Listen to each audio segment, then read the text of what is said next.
subscribe dulu guys. Ketika game selesai, maka listrik di arena game juga kembali mati. Chixia menggeledah pakaian wanita topeng kuda dan ia menemukan secari kertas yang berisikan coretan-coretan. Entah apa maksud coretan itu, tapi pasti ada artinya. Saat hari berganti, Arisu dan Karube baru pulang ke markas menemui Chota dan Shibuki. Chota terlihat sangat bersyukur karena kedua sahabatnya itu berhasil menyelesaikan game dan selamat. Pinggang Karube yang terluka pun diobati oleh Shibuki. Di momen itu ia pun menceritakan tentang radgom yang ditemukan di saku pakaian Chiki. Jika kita pergi ke tempat bernama beach itu, mungkin kita bisa menemukan jawaban, ucap Karube. Masalahnya beach itu ada di mana? Jika mengacu pada namanya yang berarti pantai, mungkin tempatnya ada di Sonan, pantai terdekat dari Tokyo. Tapi untuk ke sana butuh waktu sekitar 1,5 jam kalau naik kereta api. Sedangkan mereka harus jalan kaki. Namun apa boleh buat, hanya itu satu-satunya pilihan mereka untuk menemukan jawaban. Untuk sekarang, sebelum merencanakan pergi ke Sonan, Arisu dan Karube terlebih dahulu harus membantu Chota dan Shibuki untuk menyelesaikan game. Karena visa mereka berdua akan habis hari ini. Singkat cerita, saat hari sudah malam mereka berempat pun pergi mencari arena game. Dan mereka pun menemukan sebuah gedung taman kaca yang lampunya menyala. Masuklah Arisu, Karube, Chota, dan Shibuki ke sana tanpa tahu game mematikan apa yang sudah menanti mereka. Setelah berjalan melewati sensor batas, mereka berempat disambut dua meja. Yang satu terdapat berbagai peralatan dan senjata, lalu satu lagi terdapat 4 kacamata yang tampak canggih. Keempatnya dipersilakan untuk menggunakan kacamata tersebut.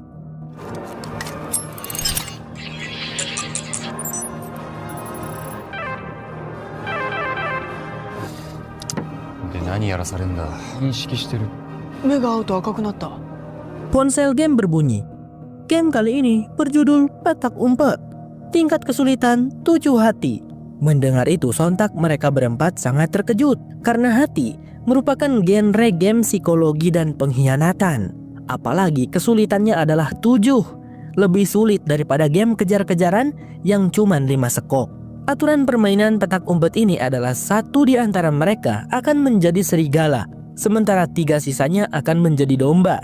Domba akan menjadi serigala jika berhasil ditemukan oleh serigala. Namun anehnya, di game ini pemenangnya adalah orang yang bisa bertahan menjadi serigala sampai akhir. Ketika waktu game yang berdurasi 15 menit habis, maka kalung kacamata yang dikenakan para domba akan meledak dan langsung membunuh mereka. Itu artinya hanya satu dari kita berempat yang bisa hidup, ucap Shibuki, yang langsung membuat mereka semua panik bukan main. Dan peraturan itu akan membuat game petak umpet ini menjadi berbeda. Dikarenakan yang harus bersembunyi bukanlah domba, melainkan serigala. Yang pertama menjadi serigala adalah Chota. Tapi saat ia bertatapan dengan Arisu dan Karube, peran serigala itu langsung berpindah-pindah. Mengetahui itu, Shibuki langsung memanggil mereka bertiga, sehingga peran serigalanya berpindah pada Shibuki. Kemudian wanita itu segera berlari, meninggalkan 3 sekawan untuk mati. Karube pun langsung mengejarnya sekuat tenaga. Sempat terjadi umpet-umpetan dan kejar-kejaran singkat, hingga Karube akhirnya berhasil menemukan Shibuki. Tapi di situ Shibuki memanfaatkan kelemahan Karube yang memiliki luka di pinggangnya. Wanita itu memukuli pinggang Karube dengan menggunakan batu, membuatnya sangat kesakitan. Meski begitu, Karube tidak kalah begitu saja. Namun pergelutan itu terhenti di saat Arisu datang dan membuat Karube menoleh, sehingga peran serigalanya pun berpindah pada Arisu. Tolong hentikan itu Karube. Shibuki, kita pikirkan cara dan solusi tanpa harus bertengkar dan berebut peran, pinta Arisu. Arisu lantas berlari karena Shibuki tetap ngotot ingin jadi serigala. Hingga di suatu momen Arisu pun terkepung oleh Shibuki dari depan dan Karube ada di belakangnya.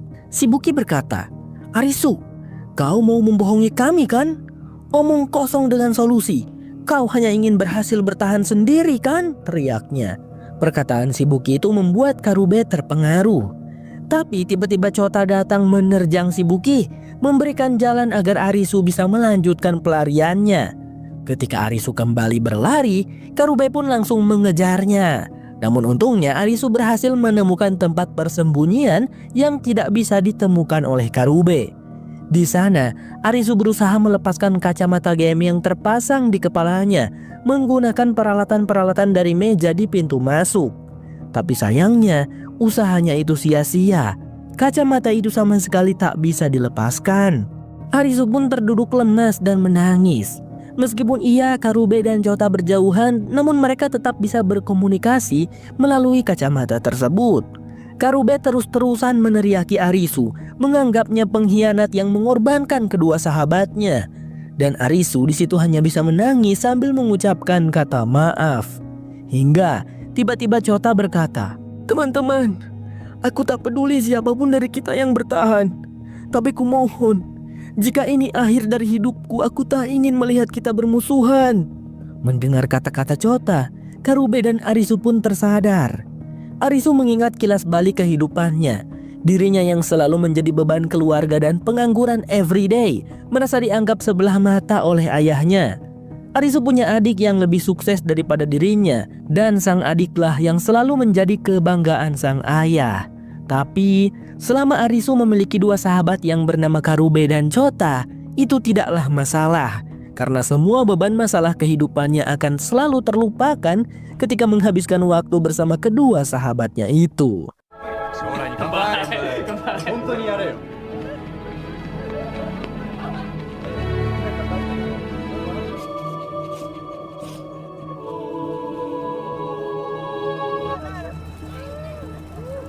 Arisu berhenti menangis. "Aku akan berhenti, Chota, Karube. Jika ada yang harus bertahan itu bukanlah aku." "Chota, Karube, kalian di mana?" tanya Arisu. Namun Chota maupun Karube kompak tidak menjawab.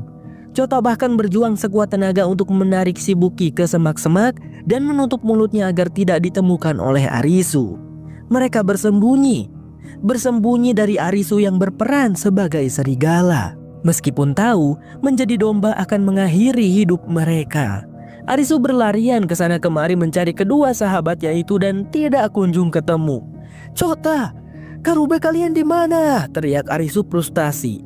Hingga di saat waktu game tinggal 1 menit lagi, barulah Chota dan Karube menjawab. Tapi bukan menjawab pertanyaan Arisu, melainkan membicarakan kenangan kebersamaan mereka yang menyenangkan, membuat Arisu semakin sedih. "Arisu, hiduplah untuk kami," ucap Chota sambil menahan tangis. Dan pengorbanan kedua sahabat Arisu itu membuat Shibuki ikut menangis. Kini ia tidak peduli lagi jika mati bersama mereka. Shibuki pun memeluk Chota dengan erat. Lalu di detik-detik terakhir, Karube menampakkan diri tapi sambil mengarahkan pandangan ke arah lain agar peran serigala tak berpindah padanya. Ia mengucapkan terima kasih kepada Arisu dan meledak.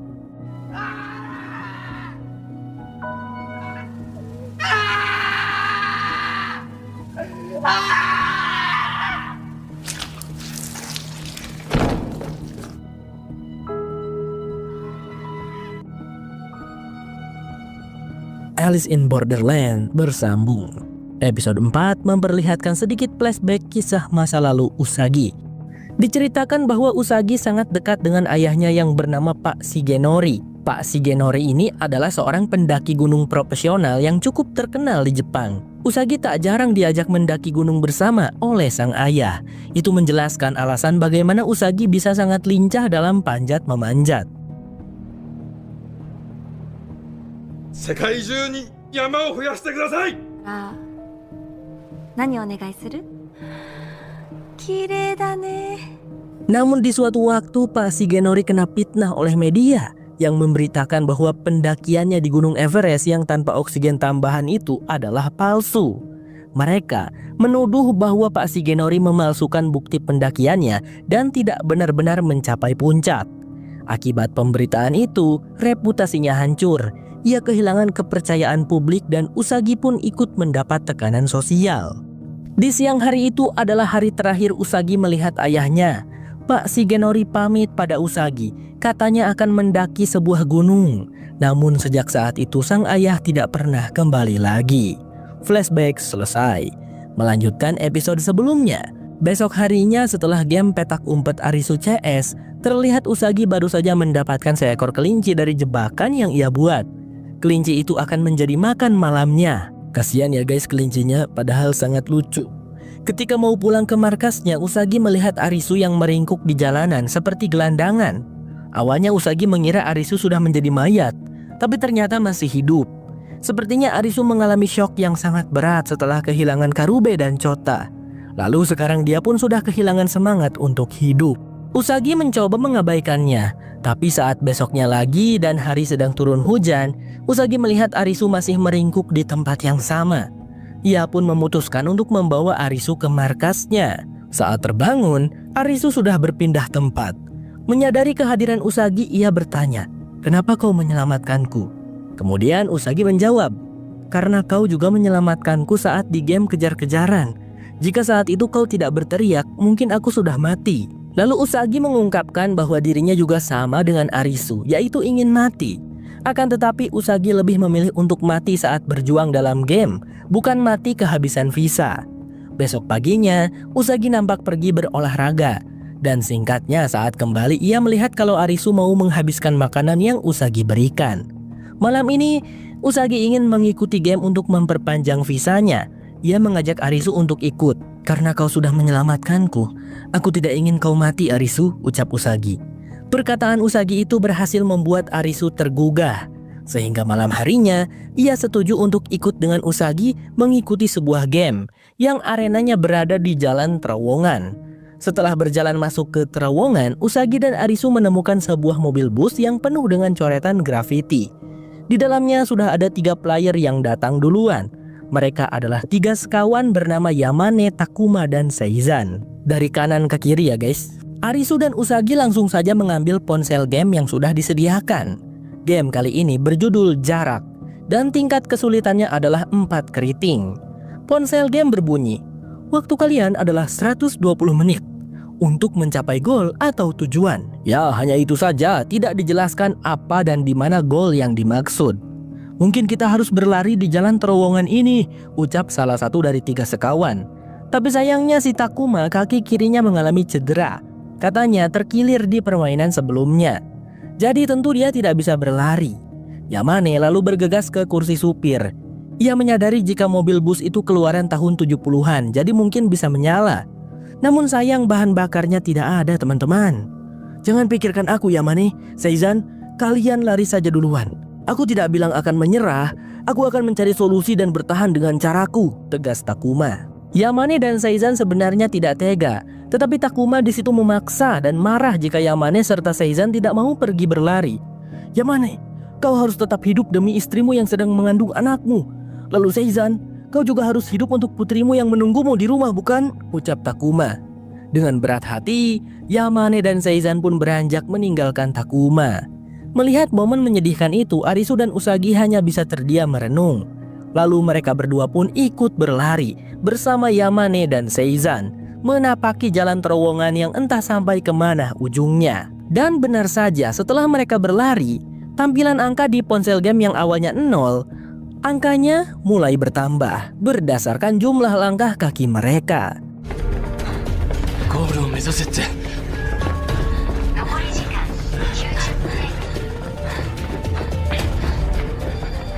あれなんだ。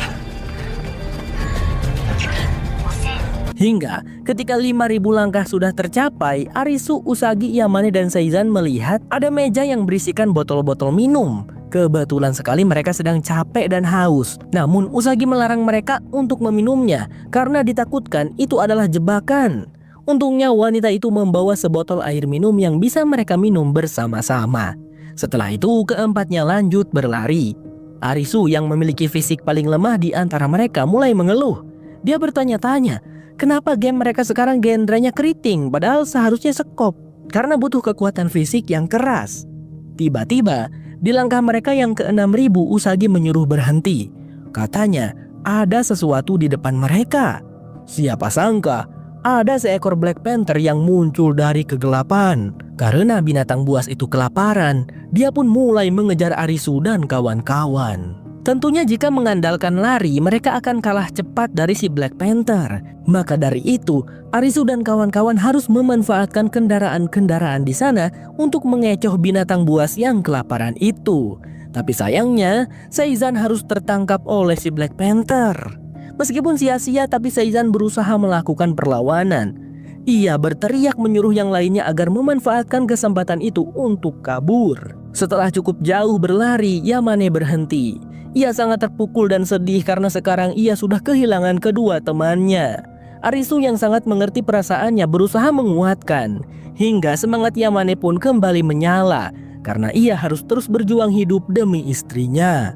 Mereka lanjut lagi berlari. Singkatnya 8.000 langkah sudah terlewati. Arisu tiba-tiba berhenti saat melihat sebuah motor klasik di atas bak mobil. Bisakah mereka menggunakannya untuk menjemput Takuma? Tapi sayangnya aki motornya tidak ada sehingga tidak bisa dihidupkan. Meski begitu bahan bakarnya penuh. Di situ, Arisu menyadari jika motor tersebut menggunakan bahan bakar yang sama dengan mobil bus tadi, yaitu solar. Ia lantas berniat untuk kembali ke mobil bus sambil membawa motor klasik itu, agar ia bisa menyalakan mobil bus dan membawa Takuma. Usagi, Yamane, kalian berdua pergi duluan. Waktu game masih ada 1 jam lagi. Aku yakin masih sempat. Dengan mobil bus itu nanti aku bisa dengan mudah menyusul kalian, ucap Arisu. Dan berangkatlah mereka bertiga. Usagi dan Yamane berlari menuju gol, sedangkan Arisu berlari untuk kembali ke bus sambil mendorong motor. Untungnya di tempat Black Panther muncul, binatang buas itu sudah tak terlihat. Mungkin kembali ke sarangnya dan tertidur dengan perut kenyang. Singkat cerita, Usagi dan Yamane akhirnya tidak bisa berlari lagi dikarenakan jalan di depan mereka buntu. Terdapat tembok baja yang menghalangi. Yamane berkata, "Mungkin ini golnya. Kita hanya harus menunggu Arisu dan Takuma di sini." Di saat yang sama, Arisu juga sudah sampai di tempat semula. Namun ketika ia melihat mobil busnya, raut wajah Arisu nampak sangat terkejut. Kira-kira ada apa gerangan? Scene kembali lagi pada Usagi dan Yamane yang tengah duduk beristirahat. Yamane memandangi foto istrinya. Ia bertanya-tanya, "Kira-kira istriku dan orang-orang lainnya pergi kemana ya? Kenapa mereka menghilang?" Lalu Usagi menjawab, "Dimanapun mereka semua berada, ia yakin mereka semua berada di tempat yang aman." Kemudian waktu game menunjukkan 5 menit lagi tersisa. Tiba-tiba saja baut tembok baja di belakang mereka terlepas satu persatu. Ada yang tidak beres, pikir Usagi dan Yamane. Dan ketika mereka tahu bahwa baut-baut itu terlepas karena tekanan air yang akan meledak, Usagi dan Yamane pun langsung melesat berlari sekencang mungkin. Karena di balik tembok baja itu, air yang besar akan meledak lalu membanjiri seluruh terowongan.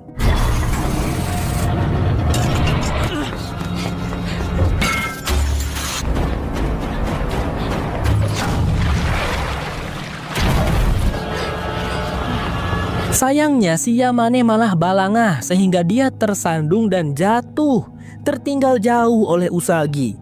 Lalu tak lama dari itu, tubuh Yamane tersapu oleh luapan air yang begitu dahsyat. Tidak mungkin selamat, karena tubuh Yamane pasti terbanting-banting dan membentur kendaraan yang ikut terseret arus. Setelah itu, Usagi di depan sana juga akan tersusul oleh limpasan air. Untungnya dari kejauhan, Arisu dan Takuma datang sambil menaiki mobil bus. Di saat hampir saja Usagi tersentuh oleh terjangan air, untungnya dia berhasil masuk ke dalam mobil bus tepat waktu dan dengan cepat pintu mobil ditutup. Boom. Meskipun mobil busnya terjungkir dan terhempas jauh, tapi Arisu, Usagi dan Takuma berhasil selamat tanpa luka yang berarti. Arisu lalu menunjukkan bagian luar mobil bus yang terdapat tulisan gol. Itulah yang membuat dia tadi sangat terkejut, karena ternyata gol yang dimaksud game ini adalah mobil bus tersebut. Sayangnya tidak ada satupun dari mereka yang ngeh ada tulisan gol di mobil bus tersebut pas masuk. Usagi berkata, "Bejirlah, jadi selama ini kita hanya perlu diam saja di mobil bus ini ya. Terus jumlah langkah kaki di ponsel game itu maksudnya apa?" Itu adalah jarak langkah kaki yang harus kita tempuh untuk mencapai gol. Jika angkanya 0, itu artinya kita sudah berada di tujuan, jelas Arisu. Takuma merenung. Padahal dirinya yang mengorbankan diri di game kali ini. Ironisnya malah kedua temannya yang gagal dan berakhir mati. Takuma berterima kasih pada Arisu yang memilih untuk kembali dan berusaha menyelamatkannya. Sampai jumpa lagi, Arisu, Usagi, ucapnya sambil pergi. Selanjutnya, misi Arisu adalah menemukan tempat yang disebut beach. Ia percaya pada Karube. Di tempat itu, pasti aku akan menemukan jawaban dari banyaknya misteri yang terjadi, ungkap Arisu kepada Usagi. 海いいね。なかった。そんなに運動神経いいのに。